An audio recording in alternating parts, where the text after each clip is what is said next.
Nicolas Barbieri, giallo-rosso, però del Bassano eravate in vantaggio 2-0, poi il ritorno dell'Amatori. Sì, siamo partiti anche abbastanza bene, siamo andati in vantaggio sul 2-0 e dopo abbiamo fatto due errori noi su cose che sapevamo. Eh, Purtroppo è un momento non bellissimo per noi, ma avanti e lavorare. Ecco, per te un ritorno a Palla Castellotti com'è stato? Emozionante, bellissimo, me lo aspettavo ed è stato così.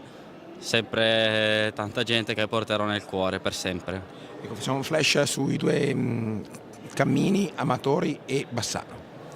L'Amatori ho visto che sta faticando, anche l'Amatori, eravamo più o meno due percorsi simili, non tanto a livello di punti quanto di fatica. Il Lodi con la vittoria di oggi fa un altro passettino avanti e noi ne facciamo un altro indietro, però non era una partita semplice e purtroppo siamo calati anche fisicamente verso la fine e si è visto.